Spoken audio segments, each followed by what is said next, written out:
किसी मुल्क की काबिलियत वहाँ की किताबों से आकी जा सकती है, धर्म स्थलों और इमारतों से नहीं, क्योंकि किताबों का अपना अलग एक धर्म होता है। जहाँ विज्ञान सांस लेता है, मानवता मुस्कुराती है, किताबें हमेशा युद्धों के खिलाफ खड़ी रही हैं। नमस्कार, क्रोडसेट पॉडकास्ट में आपका स्वागत है। मेरा नाम लोकेंद्र है और आज के पॉडकास्ट में चर्चा करेंगे हम एक किताब पर। इस किताब को लिखा है राजस्थान भाजपा के पूर्व प्रदेश अध्यक्ष डॉक्टर सतीश पूनिया ने।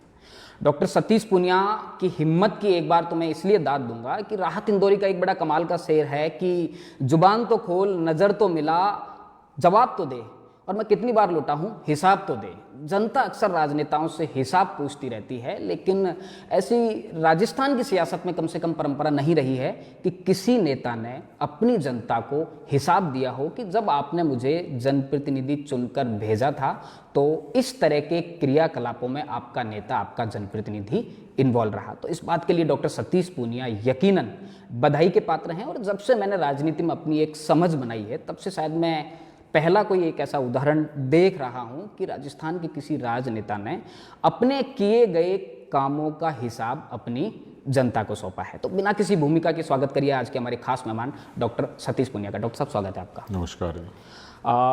डॉक्टर साहब, खूब खूब बधाई आपको। और मैं ऑन कैमरा आपकी तारीफ करना चाहता हूं कि मैंने जब से राजनीति में होश संभाला है, किसी भी नेता ने ये हिमाकत नहीं की। राजनेता हिसाब देने से बचते हैं। तो इतना दुस्साहस कैसे कर लिया आपने किताब लिखने का?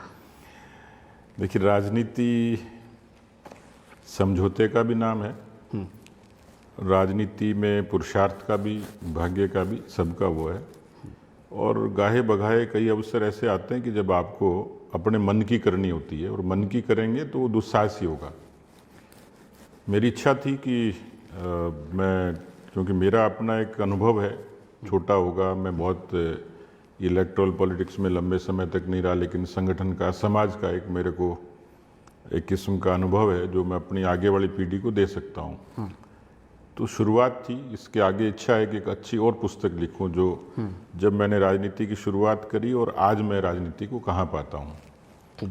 तो खुद की अंतः प्रेरणा थी कि मैं ऐसा लिखूं। तो अब ये बात तो ठीक है, दुस्साहस भी कह सकते हैं, हिम्मत भी कह सकते हैं, पुरुषार्थ भी कह सकते हैं, क्योंकि आज की जीवन में भागादौड़ी में पढ़ना और लिखना ये सबसे बड़ा चुनौती कारण है, खासतौर पे आज की राजनीति में, जहाँ नेता की उपस्थिति जन्म, परण और मरण तक सीमित है। वहाँ लेजिस्लेशन पे लिखना एक बड़ी चुनौती है। पर अंतः प्रेरणा थी।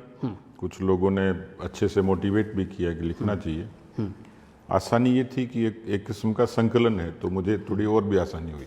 ठीक बात है। और इस बात के लिए भी आपको बताइए कि मैं आपके पुस्तक विमोचन कार्यक्रम में गया था, आपकी टीम ने मुझे इनवाइट किया, तो उसके लिए मेरी तरफ से थैंक यू तो आपको है ही।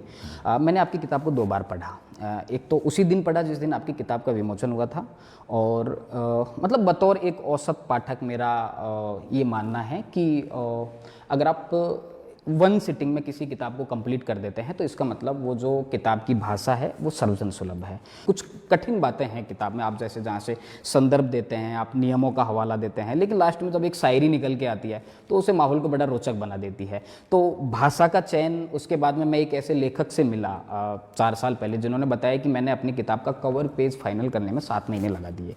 तो ये तमाम तरह की चुनौतियाँ थी। अब आप उस जनरेशन के आदमी हैं, जनरेशन जेड नहीं है, मैं जनरेशन जेड हूँ, तो हम लोग तो क्या कीबोर्ड पे लिखते हैं, लेकिन आप किसी भी तरीके से लिखें, प्रकाशक को आपको वर्ड फॉर्मेट में देना होता है। तो ये तमाम चुनौतियां होती हैं एक लेखक के सामने। इन चुनौतियों के बारे में आप थोड़ा सा बताइए कि इन चुनौतियों के आपने इस तरह से पार किया। देखिए, पहले तो एक राजनेता को या राजनीतिक व्यक्ति को वो उसके वर्तमान तक ही जानते हैं, ठीक है, या उसके भविष्य का आकलन करते हैं। उसके भूतकाल पर लोग कम जाते हैं, क्योंकि उसका वो व्यक्तित्व कभी भी मुखर होता नहीं है जब तक आप पूछे नहीं। आपने पूछ लिया तो आपके श्रोता शायद मेरे बारे में ठीक से जान पाएंगे।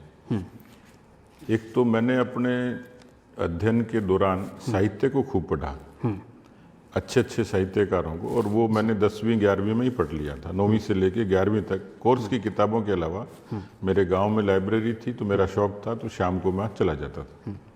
तो हिंदी का अभ्यास ठीक हो गया।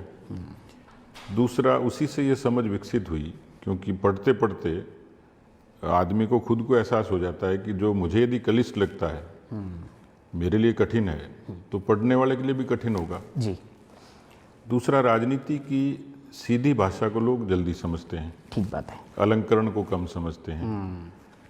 आप संवाद करेंगे, कम्युनिकेशन का माध्यम हमारी अपनी आम बोलचाल से लेके हिंदी तक, और उसमें सहज रूप से कम्युनिकेट करेंगे तो बोलने में या लिखने में उसमें लोगों को थोड़ी अनुकूलता रहती है। तो पहला भाव तो यही था जी। इसमें भी कई बार कितने पन्ने फाड़े गए, कितने काटे गए, कितने मिटाए गए, जी। तो और अलंकृत लिखी जा सकती थी, लेकिन लोग इसको ठीक से पढ़ लें। दूसरा, आपने ठीक ही कहा, क्योंकि मुझे किताबों का एडिक्शन था, जी। अभी भी है, लेकिन अभी वक्त नहीं मिलता, और अब सारी चीज़ें अब गूगल पे और इस पे आ गई, इसलिए वो अवसर तो नहीं होता कि किताबों का बंडल साथ लेके चलो और आप पढ़ते रहो। जी। लेकिन एक पाठक के लिए ये अच्छी बात है कि जैसे मैं भी जब पढ़ता था तो उसमें फिर सारी चीज़ें छोड़ देता था कि भाई आज शरद चंद्र की चरित्रहीन पूरी करनी है तो करनी है, और मुंशी प्रेमचंद की कर्मभूमि पूरी करनी है तो करनी है। बीच का कोई व्यवधान आता तो अलग चीज़ है कि माँ की आवाज़ आती थी बीच में, तो उसमें पेंसिल डाल के एक बार। जी। लेकिन एक सिटिंग में किताब पढ़ना चुनौती भी है और ये रुचिकर भी है। जी। कि व्यक्ति के अपने उस पर डिपेंड करता है, पाठक का भी कमिटमेंट होता है। जी। कोई इसके कवर से आकृष्ट हुआ होगा, किसी ने एक पन्ना पढ़ा होगा। हमारी फितरत क्या होती है, जनरली मैगजीन का आखिरी पेज पहले पढ़ते हैं हम लोग, उसके शुरू में नहीं जाते हैं कि पीछे से पता लगेगा कैसे। जी। तो सुलभ होने का यही था कि लोग इसको ज़्यादा से ज़्यादा लोग पढ़ें, समझें, तो सामान्य भाषा ही लोग जल्दी समझ पाते हैं। जी, ठीक बात है। किताब की तरफ चलते हैं, उससे पहले एक और कमेंट है कि एक बहुत बड़े दार्शनिक हुए, उन्होंने कहा है कि किताब एक चम्मच की तरह है, एक हथौड़े की तरह है, एक खुरपी की तरह है, वो जैसी बन गई उसे बन जाने दो, उस पर तमाम आलोचना और प्रशंसाओं का जो अधिकार है वो पाठकों के पास में। पाठक उस पर किस तरह की आलोचनाएं और प्रशंसाएं करते हैं ये पाठकों को करने दीजिए। लेखक को इन तमाम द्वंद्वों से हमेशा हमेशा के लिए मुक्त होना चाहिए। अगर वो सही नहीं लिखी गई है तो कोई और आएगा उसे ठीक कर देगा या फिर ठीक लिख देगा। अब हम किताब की तरफ आ जाते हैं। आपकी किताब मैंने उठा ली है और पहले ही पेज से जब आपने भूमिका लिखी है, भूमिका में आप लिखते हैं कि छात्र राजनीति के आंदोलनों का उत्कर्ष काल था जब आप राजस्थान विश्वविद्यालय पढ़ने के लिए आए थे। और मज़ेदार कमेंट है कि आपने छात्र राजनीति के दौरान ही विधायक बनने का सपना देख लिया था। उसके बाद में आप लगातार चुनाव लड़ते हैं, लेकिन इसी पेज में आप लिखते हैं कि मेरी आकांक्षा मात्र पद और प्रतिष्ठा के अर्जन तक सीमित नहीं थी। बड़ा कॉन्ट्राडिक्ट मामला है। छात्र राजनीति के दिनों को आप याद करके लिखते हैं कि आप विधायक बनना चाहते थे, और फिर आप लिख रहे हैं कि पद प्रतिष्ठा जैसी कोई आपकी आकांक्षा नहीं थी। ये अंतर्द्वंद क्यों है दरअसल? नहीं, अंतर्द्वंद नहीं है। राजनीति को लोग अलग रखते हैं जी। राजनीति भी समाज का ही काम है, उसी का हिस्सा है। कई बार चुनाव की हार जीत को या उस पद प्रतिष्ठा को थोड़ा अलग मान लेते हैं। है वो एक ही लोकतंत्र, समाज से उपजी प्रणाली है, उसमें शरीक होना, ठीक है, सेवा का काम करना, जनप्रतिनिधि के नाते करना या बिना जनप्रतिनिधि के नाते। तो ये बात तो ठीक है कि मैं केवल आपकी बात पर जाता तो मुझे शायद बाबा जी बनना भी कोई दिक्कत नहीं थी। लेकिन जब हम स्टूडेंट पॉलिटिक्स में काम करते थे, उस दौरान जो चीज़ें सामने आती थी, उस समय जो मन में चीज़ें आती थी, उस समय एक दायरा सीमित था कि विद्यार्थी कोई आया, किसी की कोई मार्कशीट की प्रॉब्लम थी, किसी के एग्ज़ाम की थी, किसी को फीस की थी, किसी को हॉस्टल की थी, तो यही चीज़ें होती थी, तमाम चीज़ें। और एक तरीके का वो जो स्टूडेंट पॉलिटिक्स है वो लोकतंत्र का पूर्वाभ्यास जैसा ही है जी। उस दौरान कुछ चीज़ें आती थी मन में, तो स्वाभाविक तौर पर एक उस दौरान ग्रूमिंग होती है एक स्टूडेंट लीडर की लीडर के तौर पे। अब वो चुनाव लड़े या न लड़े एक बात अलग है। बहुत लोग हैं, हम जैसे मेरे जैसे बहुत लोग हैं, किसी को अवसर मिला, किसी को नहीं मिला, पर ये एक एस्पायरेशन स्वाभाविक तौर पर पैदा हो जाता है। लेकिन विधायक बनने का मतलब उसकी कोई भूमिका केवल विधायक बनने तक या उसका एक टैग लगने तक या नेम प्लेट बनने तक या मकान हासिल करने तक नहीं है। इस किताब का मंतव्य भी यही है कि जब विधायक बना तो यूँ देखा जाए तो उसकी तो अपनी सीमा हो गई कि ये व्यक्ति आमेर का ही विधायक है और अब ये आमेर के लिए जिएगा मरेगा जी। लेकिन जब 7 करोड़ लोगों में से 200 लोग चुन के जाते हैं तो उनकी लायबिलिटी तो सबके लिए है।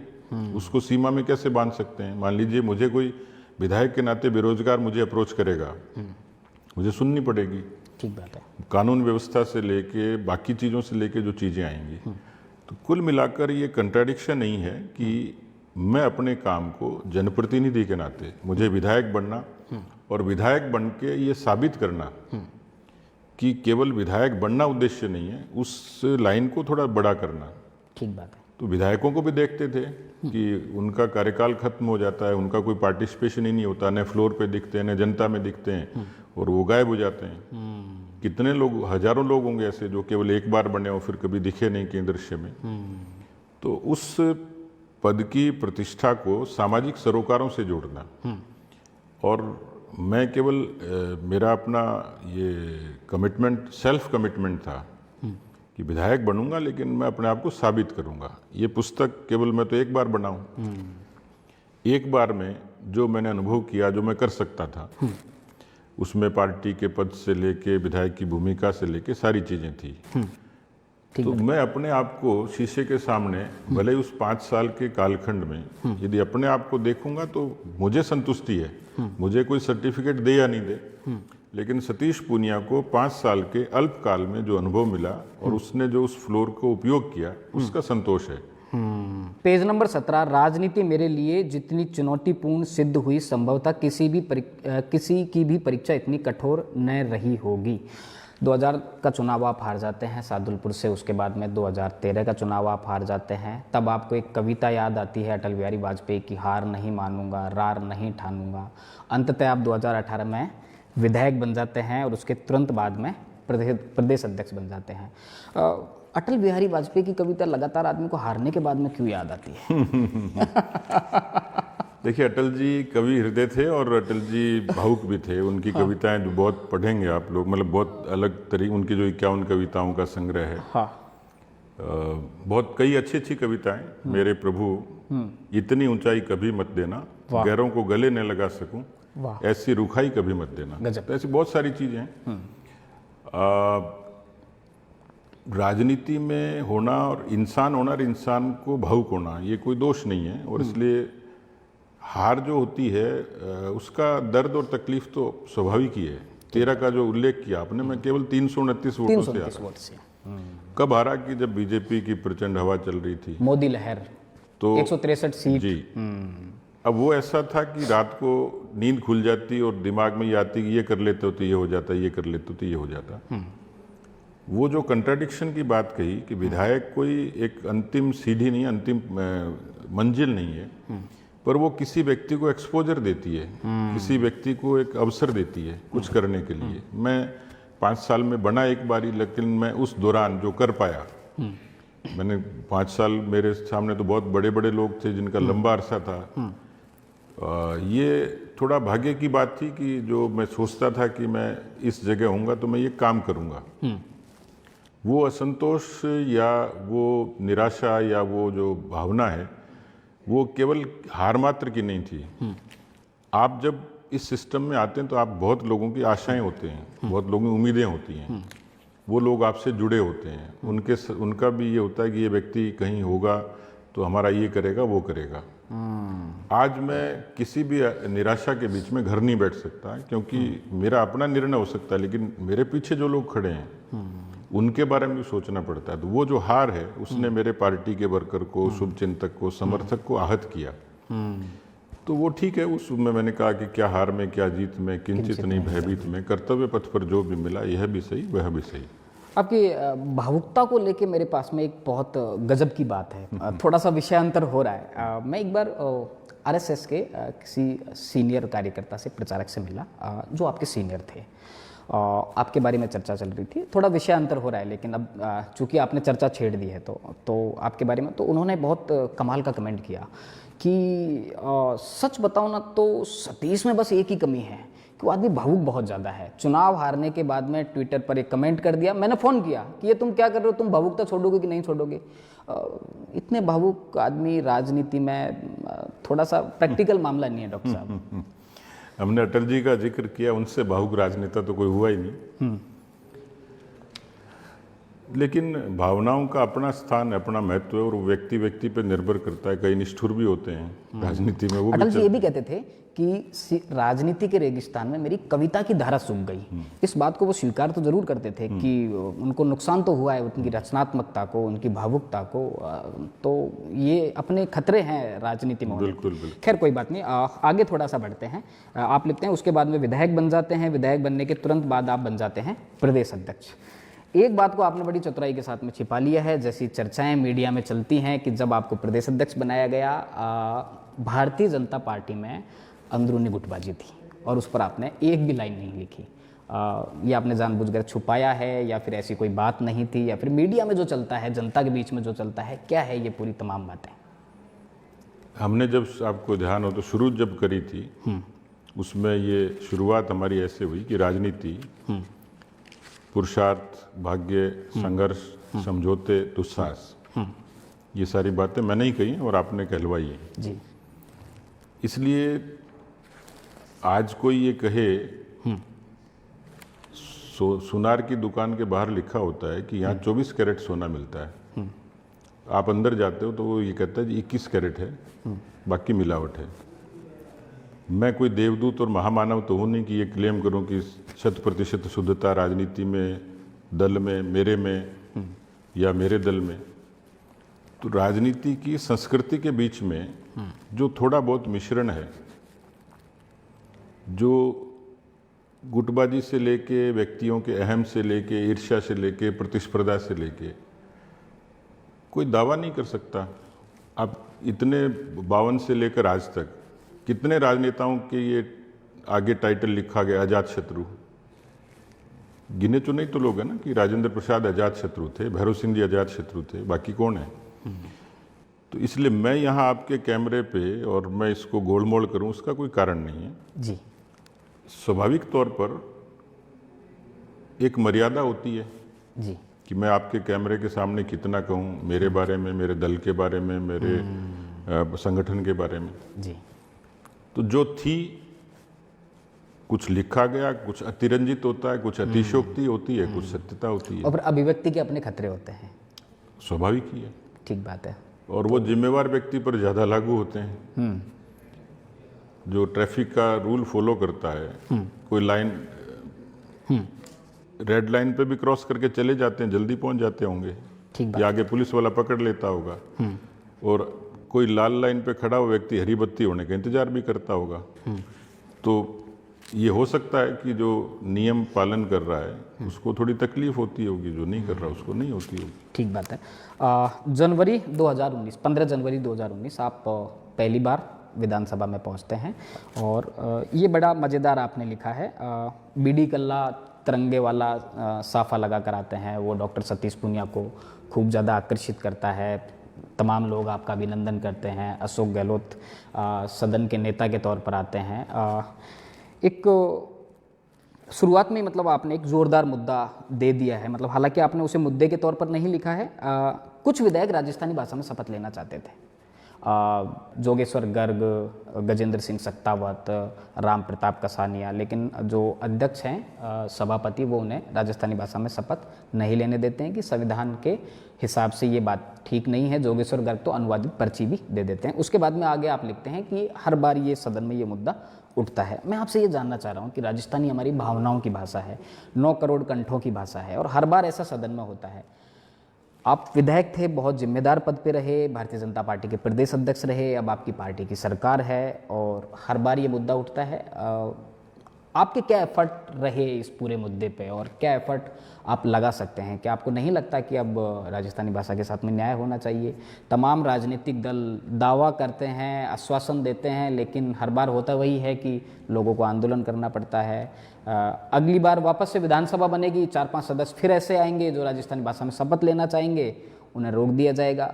कब तक चलेगा ये क्रम डॉक्टर साहब? देखिए, भाषा किसी व्यक्ति की पहचान भी है, स्वाभिमान भी है और उसका एक मौलिक अधिकार सा है, लेकिन संविधान ने उसकी एक मर्यादा दी है जी। बहुत सारी क्षेत्रीय भाषाएं जिनको मान्यता मिली है, राजस्थानी को नहीं मिली। मेरे विधायक बनने से पहले या मेरी समझ से पहले भी बहुत लंबा आंदोलन राजस्थानी को लेकर चल ही रहा था। जी। अभी भी चल रहा है, बहुत लोग प्रयास भी कर रहे हैं। हमने भी चिट्ठी पत्री से लेके पार्टी के फोरम पे जहाँ इसकी चर्चा करनी होती है, जहाँ इसकी मान्यता के लिए या इसकी जो सम्मान के लिए किया जाना चाहिए, मेरे से बहुत सीनियर लोग अभी भी उदाहरण के तौर पर अर्जुन मेघवाल जी हाँ, लगातार व्यक्तिगत तौर पर भी उनके प्रयास रहते हैं। पर कदाचित मुझे लगता है कि ये निर्णय पार्टी के शीर्ष नेतृत्व और सरकार के माध्यम से ही होना है। कब होगा, लेकिन प्रयास भी सार्थक है और हम लोग भी इसमें जितनी अपनी योग्यता क्षमता करते ही हैं। पर अंदरूनी तौर पर सरकार की या पार्टी की मंशा क्या है, इसके बारे में अभी कोई खुलकर बातचीत हुई नहीं। ठीक बात है।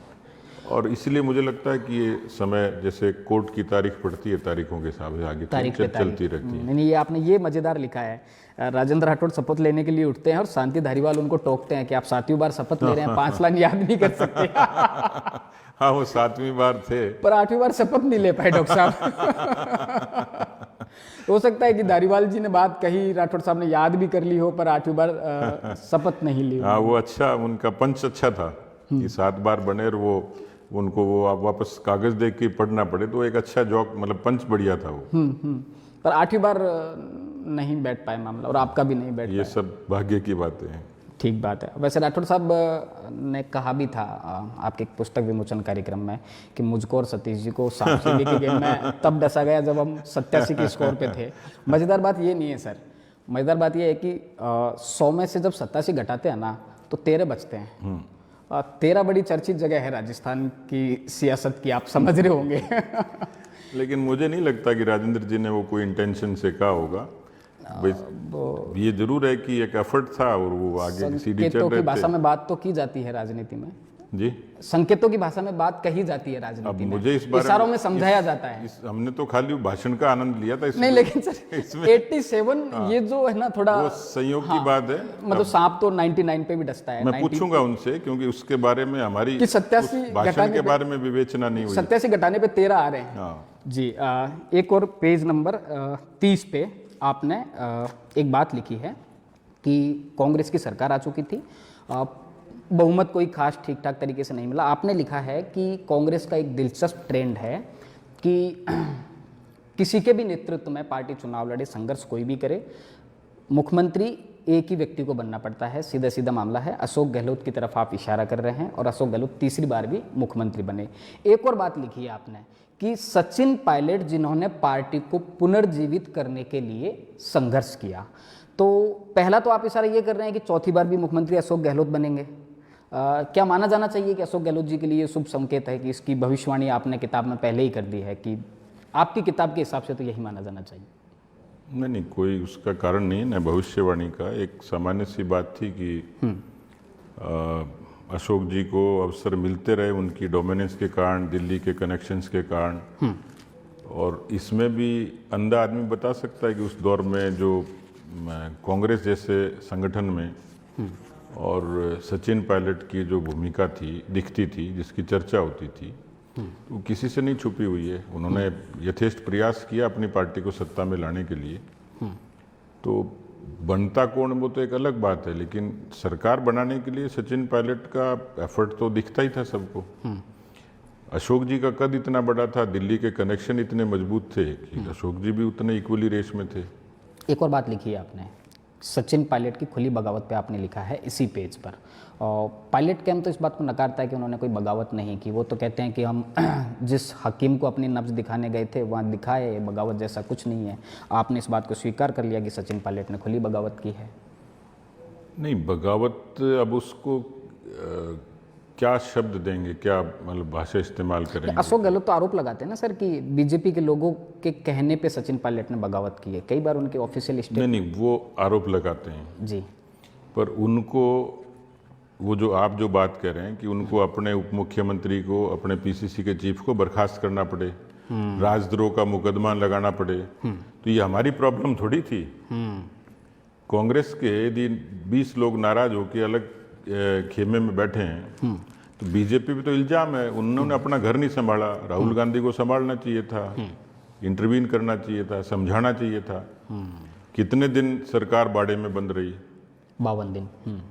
मतलब कोरोना जैसे कालखंड में सरकार को जब अच्छी गवर्नेंस करनी थी तब वो फेयरमाउंट में थे या सूर्यगढ़ में थे। ठीक तो ये हमारी बीजेपी पे तो इल्जाम है बचने के लिए, प्रॉब्लम तो उनकी थी। ठीक बात है।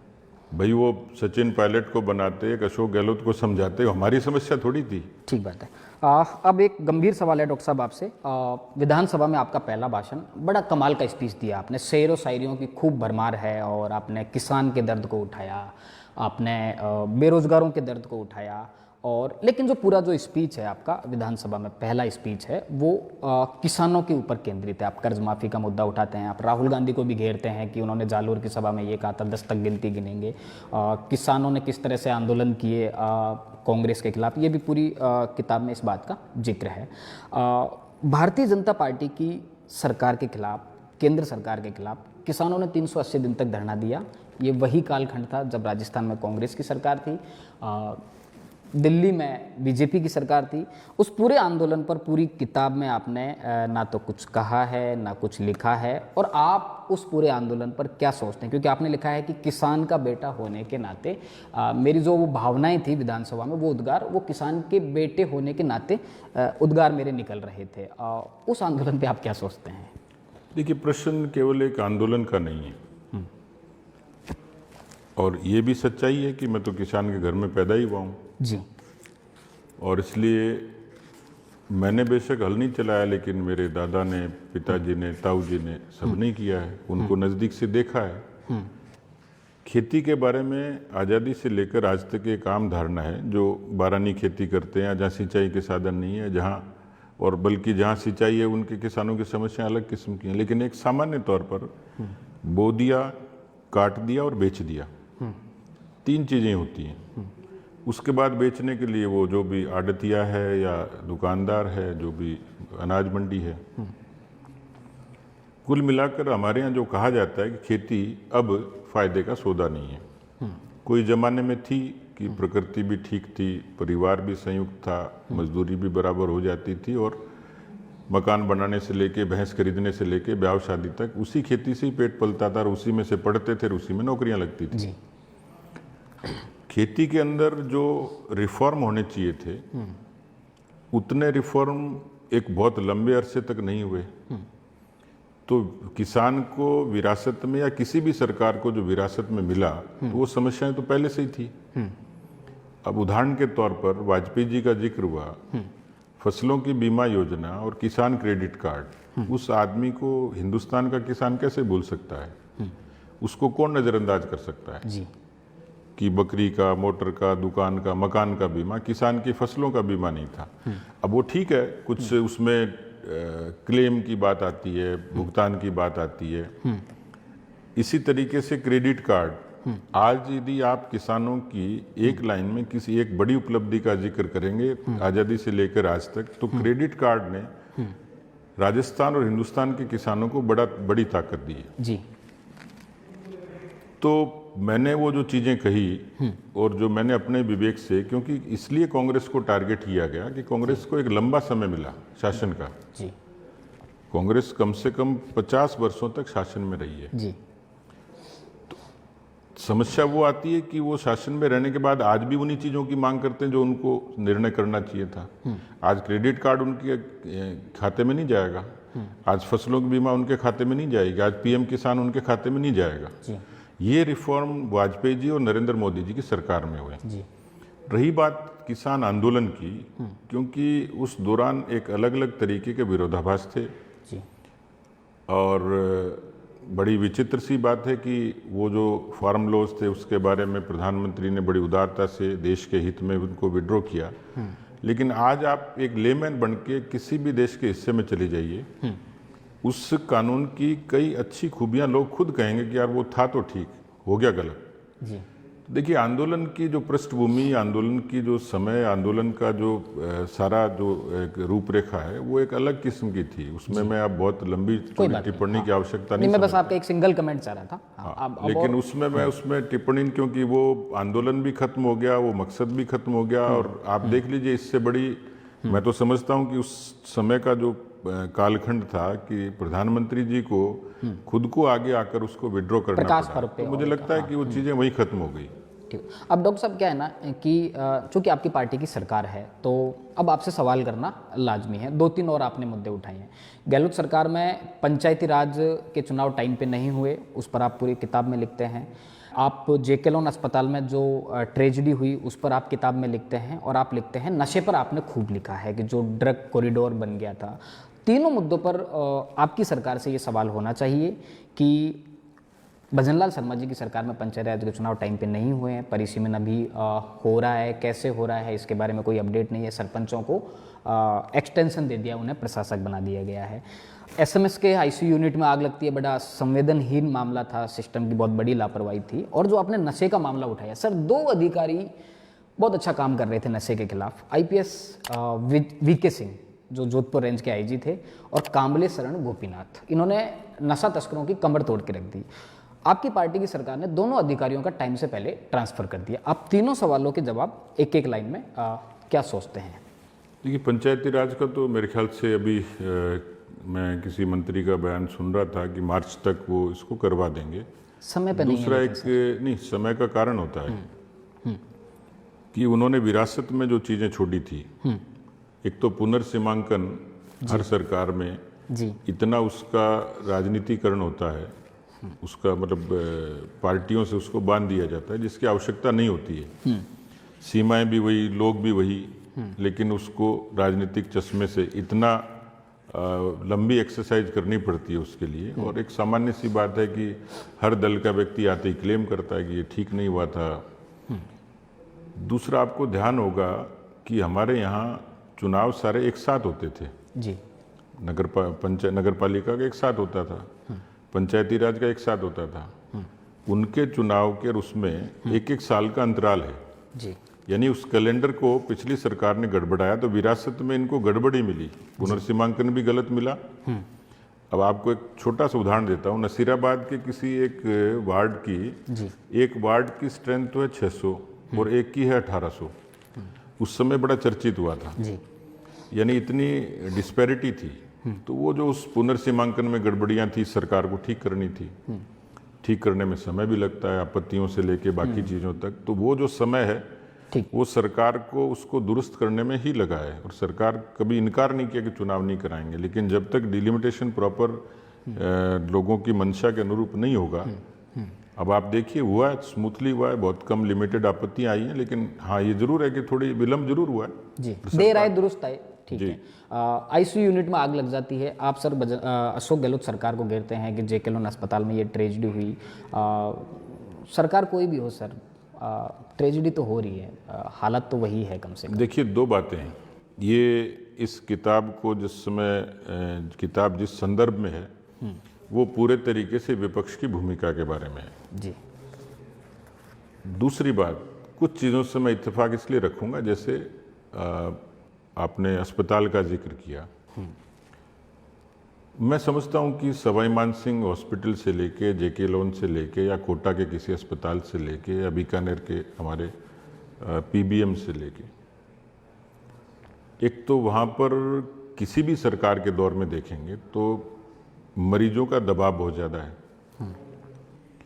उतने चिकित्सक और उतने ही बाकी लोगों की पूर्ति, इलाज की उतनी ही माकूल और उतना ही इंफ्रास्ट्रक्चर। और बल्कि मैं तो अभी भी कहता हूँ, मेरी सरकार से भी जब बात होती है तो हमारे यहाँ 2 चीज़ों पर अभी भी फोकस करने की आवश्यकता है, हेल्थ और एजुकेशन। दोनों के इंफ्रास्ट्रक्चर ठीक हों। ये इस किताब में जो लिखा गया है वो केवल कांग्रेस की आलोचना के लिए नहीं है। इससे हमारे लोग जो चीज़ें ठीक कर सकते हैं उनको भी करना चाहिए। वो किताब उनको भेंट कर रहा हूँ मैं लगातार। तो जो करने लायक चीज़ें होंगी तो मेरा आग्रह रहेगा कि जो हमने विपक्ष के नाते जो मुद्दे उठाए हैं उसमें हमारी सरकार उस पर प्राथमिकता से संज्ञान ले। ठीक बात है। उसमें सारी चीज़ें शामिल हैं, उसमें शिक्षा भी शामिल है, उसमें अस्पताल भी शामिल है, उसमें बाकी जो चीज़ें कर सकती हैं, कुछ चीज़ें करी भी हैं। मेडिकल कॉलेज की संख्या बढ़ गई, कोई ज़माने में 5 होते थे। मोदी जी ने इनिशिएटिव लिया कि हर ज़िले में एक मेडिकल कॉलेज होगा, तो आज बांसवाड़ा में मेडिकल कॉलेज है, आज सीकर में मेडिकल कॉलेज है, झुंझुनू में है। तो वहाँ के लोगों को सहूलियत बढ़ी है। अब उसके इंफ्रास्ट्रक्चर को और फैकल्टीज़ को उपलब्ध कराना है। तो एक सोपान तो तय किया है, लेकिन मुझे लगता है कि थोड़ा और करने की ज़रूरत है। ये बात मुझे खराब लगी सर, जो 2 आईपीएस अधिकारियों को ट्रांसफर किया, नशे के खिलाफ बहुत अच्छा काम कर रहे नहीं, थे। मैं मानता हूँ और कि जी, अभी टाइम देना चाहिए था देखिए, आईपीएस वीके सिंह को। नशा किसी भी समाज के लिए नासूर है। जी, पंजाब जैसा हट्टे कट्टे नौजवानों का आपने लिखा प्रदेश है किताब में, आज, उड़ता मतलब पंजाब किस उड़ता तरीके राजस्थान से, बन जी, रहा है। तो समस्या बीजेपी की सरकार आ गई और खत्म हो गई हो, ऐसा तो नहीं है। जो विरासत में है वो भी मिला हुआ है, कुछ और चैलेंज बढ़ते जा रहे हैं। केवल 2 अधिकारियों तक सीमित नहीं है।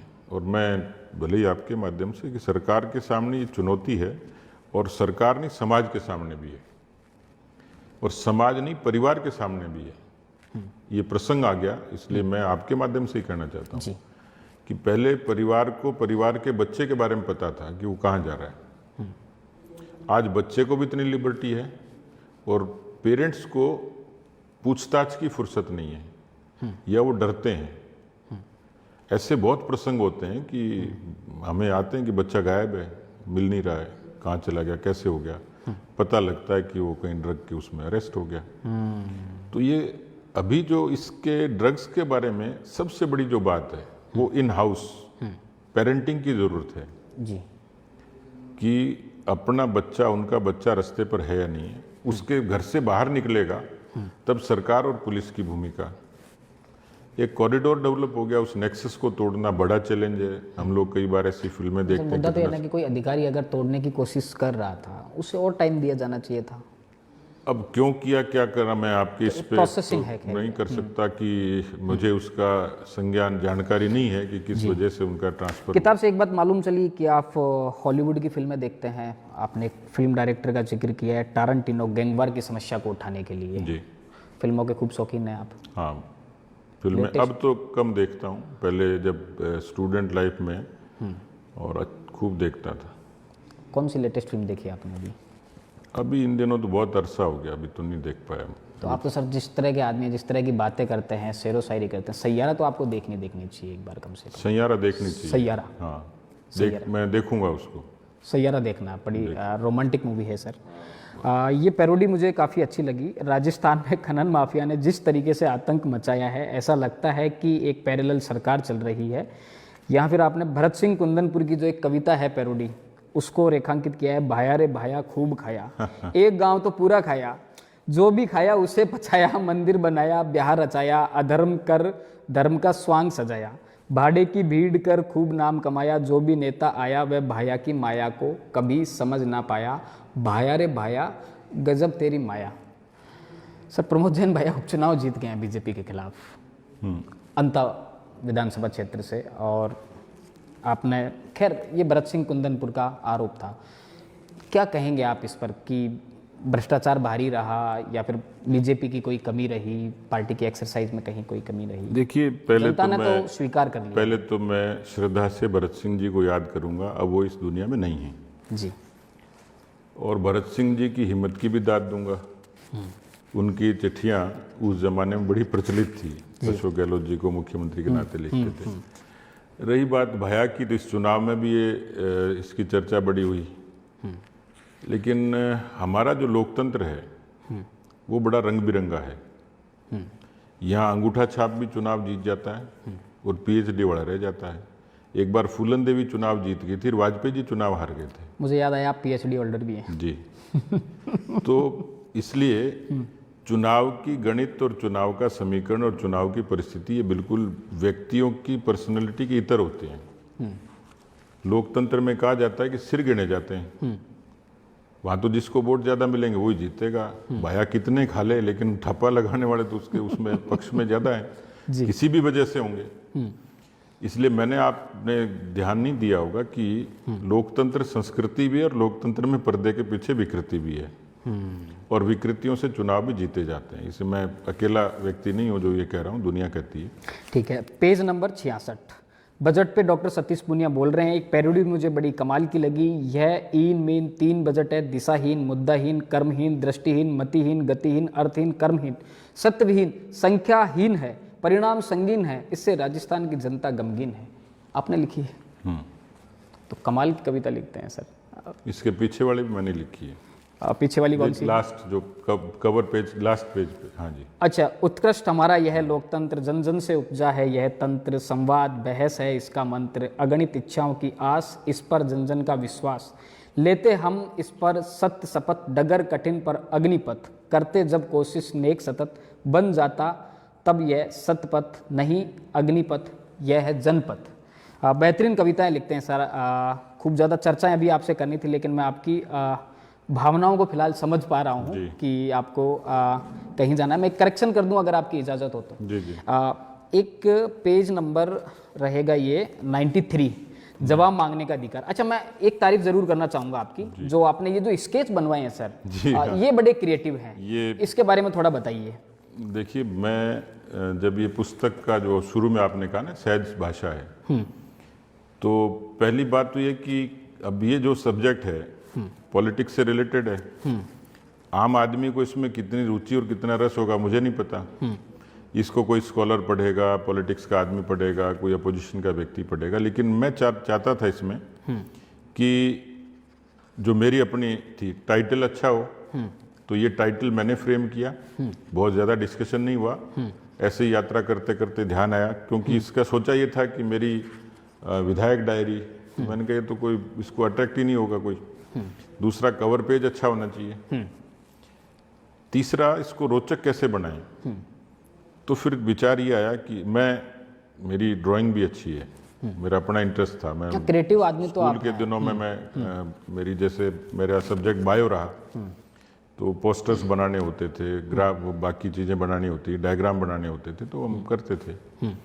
तो मुझे लगा कि इसको रोचक बनाने के लिए और इसका कैरिकेचर यदि होगा तो लोग इसको देखेंगे, तो लोगों को समझ में आ रहा है कि ये अपोजिशन की भूमिका है, ये शून्यकाल है, ये विधानसभा का सदन है, इसमें नेताओं के भी हैं, मेरा अपना खुद का भी है, और अच्छा बना है वो। नहीं, वो जो एक जो आमेर वाला जो है, आप एक स्केच है उसमें लिखा हुआ है आमेर और आगे वो पानी की टोंटी लगी हुई है, वो इतना क्रिएटिव था कि उससे समझ आ रहा था कि आगे अब मेरे को जैसे केवल कुछ घंटे के लिए नेता प्रतिपक्ष की भूमिका मुझे भाषण देने का अवसर मिला, तो ये जो था ये सोच से रिलेटेड है। जब आप कुछ क्रिएटिव सोचते हैं तो हो जाता है। आपका सबसे मजबूत पक्ष अगर मुझे कुछ लगा तो उनमें इस स्केच को गिना जा सकता है कि इससे अगले चैप्टर की तस्वीर क्लियर होती है। तो मैं आपकी इजाजत से सर एक करेक्शन कर रहा हूँ इसमें। आप जो 93 पेज पे एक कविता लिखते हैं कि सवाल पर बवाल पर मलाल पर सवाल कर, वो चुप रहेगा तू मगर सवाल पर सवाल कर, जो तेरे पैर रोक दे, जो तेरे पंख नोच ले, तो ऐसे हर ख्याल के ख्याल पर सवाल कर। इसमें सर ये करेक्शन है कि जो सवाल की जगह जवाल है यहाँ पर, तो अगर अगला एडिशन जब भी आए आपकी वो चुप रहेगा तू मगर सवाल पर जवाल कर, ये जो पहली लाइन है सर, सवाल पर बवाल पर मलाल पर सवाल कर, तो यहाँ पर जो सवाल है तो इसकी जगह सर जो कविता है उसमें है जवाल पर सवाल कर। जवाल का मतलब होता है घाटा, नुकसान। और ये कविता है गौतम राजऋषि करके एक कवि हैं, बहुत बेहतरीन कवि हैं, तो उनकी ये कविता है। इसका अगला बंद भी मैं आपको सुना सकता हूँ। ये कोई प्रिंट में हुआ है? जी जी। अगला ये भी है कि बस आंख का ही जुर्म है, नहीं नहीं अरे नहीं, गुलाबी होठ और गोरे गाल पर सवाल कर। तो गुलाबी होठ और गोरे गाल आपने छोड़ दिए, काम की चीज। उस पे फिर सवाल भी उसी पे ही करते हैं आप। भले गुजर चुका है वो मगर तारीखों में दर्ज है, पुराने साल का नवेले साल से सवाल कर। तो कविता बेहतरीन है। तो आप अगर सर जब भी अगला एडिशन अगले 5वां एडिशन आएगा, हाँ, तो बतौर पाठक आप एक करेक्शन मेरी तरफ से लेकर जा सकते हैं। बहुत धन्यवाद, शुक्रिया। बाकी सर एक बात बताइए, शायरियों का कलेक्शन कहाँ से लिया आपने? ये तो पढ़ते पढ़ाते हुआ, रेफरेंस के लिए जब कोई चीज़ पढ़ते हैं, तो ये उस समय जब विधानसभा के लिए तैयारी करते थे उसी समय का संकलन है। स्टूडेंट लाइफ से आप शायरियाँ पढ़ते हैं या लिखते भी? मैं साहित्य पढ़ता था, तो अभी इन दिनों अवसर नहीं मिला, लेकिन असेंबली के लिए जब जाते हैं तो बात वही है कि एक तो रटी रटाई बात करो, एक रेफरेंस से कुछ अच्छी चीज़ें लाओ। अब इसलिए तो मैं कहता हूँ ये जो किताब है ये सबके लिए उपयोगी है, खासतौर पर नए विधायकों के लिए, किसी भाषण देने वाले के लिए, किसी स्कॉलर के लिए, क्योंकि इसमें शेर शायरी या जो कविताएं हैं उनसे बहुत सारी चीज़ें, आप 2 घंटे का भाषण दो और 10 मिनट की कविता पढ़ो। एक लड़की का जिक्र किया है, वो वीडियो आपका खूब वायरल हुआ था, क्रिकेट खेलती लड़की जिसको आपने सिमरन बात होती है सिमरन से? नहीं, अभी तो नहीं, लेकिन मैंने उसको किट भिजवाया था। हाँ, एक लड़की को क्रिकेट किट दिया आपने। और सर एक और मैं आपसे, चूंकि आप अच्छे लेजिस्लेटर रहे हैं, मैं एक बार राजस्थान के हाउस का रिकॉर्ड चेक कर रहा था। राजस्थान शायद एकमात्र ऐसा स्टेट होगा पूरे हिंदुस्तान में, पहली और दूसरी विधानसभा में एकमात्र खेल विभाग ऐसा डिपार्टमेंट था जिस पर ना तो कोई प्रश्न लगाया गया, ना जिस पर कोई चर्चा नहीं हुई। कहने का मतलब कि हमारी खेल पॉलिसी शुरू से खेलों के लिए जो हमारी एक अवेयरनेस थी, उसकी जो कहते हैं ना कि कमजोरी, खेल नीति हमारी कितनी कमज़ोर थी, उसको दिखाती है कि एक भी ऐसा लेजिस्लेटर नहीं था असेंबली में जिसने कि खेल पर कोई सवाल पूछा हो। अब से खेलो इंडिया गेम चल रहे हैं, आपने देखोगे एक एथलीट बेचारी अकेली भाग रही है, सरकार पैसा भी खर्च कर रही है, एडवर्टाइजमेंट के तमाम पैसे खर्च होते हैं। आप सोचते हैं इस पर कुछ, ये सब कैसे सुधरेगा? नहीं, राजस्थान में पोटेंशियल है, लेकिन एक तो बड़ा प्रदेश है और दूसरा ये बात सही है कि उनको संसाधन से लेके और सुविधाओं तक और प्रशिक्षण से लेके उन सारी चीज़ों की आज भी दरकार तो है ही। कुछ हुआ है, प्रधानमंत्री जी के उस खेलो इंडिया उस अभियान के बाद में टैलेंट तो बाहर आई है, ओलंपिक्स में मेडल बढ़े हैं, लोगों का पार्टिसिपेशन बढ़ा है, और बल्कि हम यूनिवर्सिटी खेलो इंडिया गेम्स अभी चल रहे हैं तो मैं देखता हूँ कई बार सामान्य परिवेश के बच्चे भी उसमें दिखते हैं, लेकिन करने के लिए बहुत कुछ है अभी भी। ठीक बात है। अच्छा, मैं एक और अंतिम किस्सा, ये मेरे लिए नई जानकारी थी जो मुझे बहुत इम्प्रेस लगा। एपीजे अब्दुल कलाम साहब जब राष्ट्रपति पद के लिए नामांकन तय हुआ और उस समय जब उनसे पूछा गया कि नामांकन के लिए सबसे अच्छा मुहूर्त कौन सा है, तो बहुत खूबसूरत बात उन्होंने कही। उन्होंने कहा कि भारत की धरती पर पैदा होना यह सबसे सुंदर मुहूर्त है। ऐसे सनातन देश में पैदा होकर मैं एक मछुआरे के घर में पैदा होकर इस देश के सबसे बड़े लोकतंत्र का मुखिया बनूंगा। मुझे लगता है कि इससे बड़ा कोई सौभाग्य हो ही नहीं सकता। ये कहाँ से पढ़ा सर आपने? मैं पढ़ा, अच्छा लगा मेरे को ये। प्रमोद महाजन जी उस समय प्रधानमंत्री कार्यालय के मंत्री थे, प्रमोद महाजन जी, वाजपेयी साहब के समय। ये प्रसंग उन्होंने ही सुनाया आपको, मतलब पब्लिकली, कार्यकर्ताओं के बीच में। कलाम साहब की दो चीज़ें अच्छी थी, एक तो ये जो प्रसंग आया ये, और एक उनसे जब पूछते थे कि वो स्कूल, और आपका ध्यान, और राष्ट्रपति थे, स्कूल कॉलेज में जाते थे, तो उनसे पूछते थे कि स्कूल और कॉलेज में आप तो लोकतंत्र के मुखिया हैं, इनमें क्या ढूंढते हो? तो वो कहते थे मैं इनमें भारत का भविष्य ढूंढता हूँ। दो बेहतरीन चीज़ें उनके जीवन के बारे में जो जितना मैं सुन पाया। ये प्रसंग प्रमोद महाजन जी ने ही कहीं सार्वजनिक रूप से कहा था कि भाई, उनसे जब पूछा कि कौन सा नामांकन के लिए मुहूर्त ठीक होगा, तो उन्होंने बड़े सहजता से कहा कि भारत में पैदा होना ही बड़ा सौभाग्य है। तो इसलिए वो बड़े बने थे। आप जब प्रदेश अध्यक्ष बने थे तब मुहूर्त निकलवाया था आपने पदभार ग्रहण करने के लिए? प्रदेश अध्यक्ष बना जी, मेरा तो बड़ा रोचक है मामला। अच्छा, वो कैसे है? मैं श्राद्ध में बना था। श्राद्ध पक्ष में? हाँ, और शहीद दिवस पे हटा था।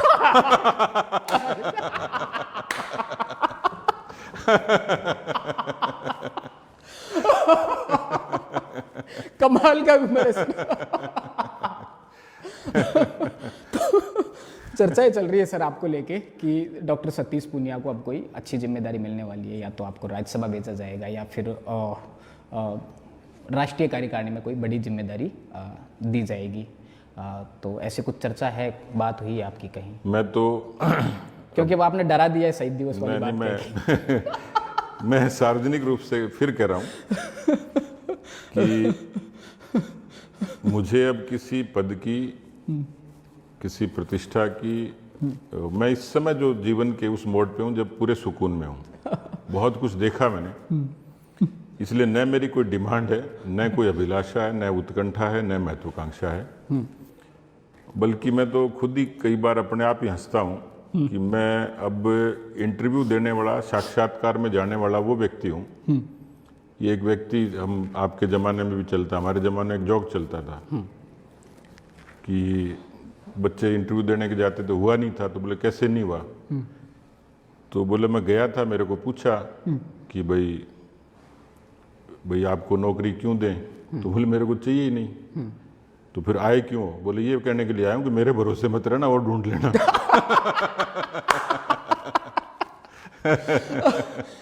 अच्छा, चुटकुलेबाजी क्यों कर रहे हैं आप? मतलब जिस भी मंच पे जाते हैं महफिल लूट लेते हैं, कभी बताते हैं कि माधुरी दीक्षित मेरी फेवरेट हीरोइन है। ना, माधुरी है ही, तो उसमें क्या है? कौन से स्टूडेंट लाइफ से? स्टूडेंट अच्छा, फिल्में देखने तो आप जाते ही थे, कौन कौन सी फिल्में देखी हैं माधुरी की जी। माधुरी की परिंदा, बेटा, सारी देखी। ठीक बात है। अच्छा, एक और जूली जी ने बहुत ठीक मामला उठाया था आपके पुस्तक विमोचन कार्यक्रम में कि मैं तो इसलिए आया हूँ कि हम अभी तक समझ नहीं पाए हैं कि हरियाणा कैसे हार गए। ये तो अशोक गहलोत जी भी कई बार मजाक में पूछते हैं कि यार तुमने, ऐसे संयोग से क्या है कि अशोक जी भी हरियाणा के इंचार्ज थे, पर्यवेक्षक थे और मैं भी था। तो वो तो एक दिन मिले, उन्होंने कहा कि अरे यार तुमने हमारे को हरियाणा हरा दिया, लेकिन कोई बात नहीं, राजस्थान के हिस्से में ही गया ये भी। फिर अभी बिहार के लिए पूछ रहे थे।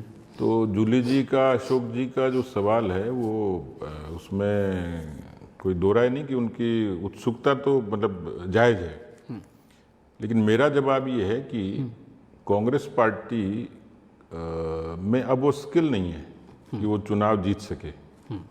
हमारे लोग 365 दिन और 24 घंटे अच्छा प्रबंधन, अच्छा कैंपेन, वो तो देश के हर हिस्से में दिखता है। आप जर्नलिस्ट में जुड़े हो इसलिए मुझे कहने की आवश्यकता नहीं कि आप यदि स्टार कैंपेनर के नाते एक तरफ नरेंद्र मोदी जी को कंपेयर करें, एक तरफ राहुल गांधी जी को, मैं कोई उनकी आलोचना नहीं कर रहा, लेकिन एक नैसर्गिक सी चीज़ होती है, व्यक्तित्व में भी होती है और परिस्थितियां भी उनके हक में होती हैं। लेकिन कांग्रेस को उसने अपने आप को समय के हिसाब से बदला नहीं, और बीजेपी ने 3 से शुरू किया और 303 तक पहुंची।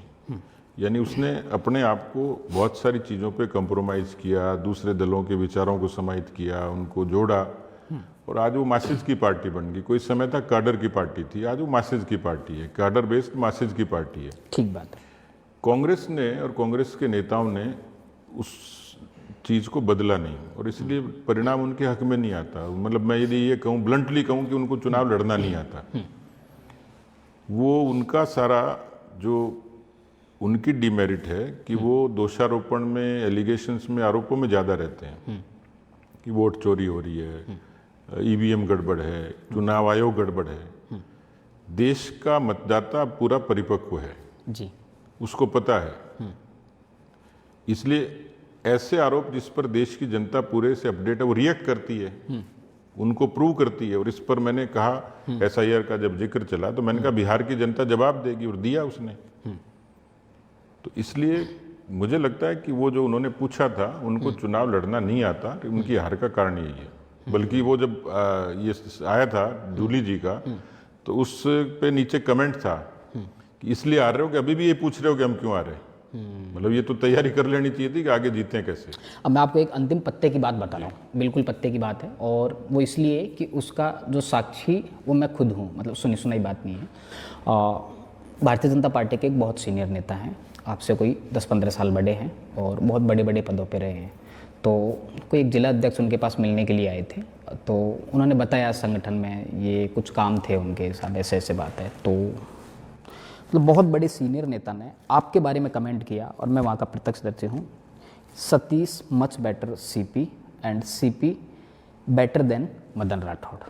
अब आप किसी भी तरह की बातें करें, अपनी राजनीतिक महत्वाकांक्षाएं जाहिर ना करें, लेकिन एक आपसे सीनियर नेता का आपके बारे में इतना अच्छा कमेंट, बहुत से कार्यकर्ता मिलते हैं, वो मुझे, चूँकि मेरे दोस्त हैं भाजपा में खूब सारे लोग, वो बताते भी हैं कि सतीश पूनिया जी की सबसे अच्छी बात ये थी कि वो हर कार्यकर्ता को नाम से जानते थे, हर कार्यकर्ता को पहचानते थे, उसके बारे में पता होता था कि ये इस पद पे है, इस गांव का है।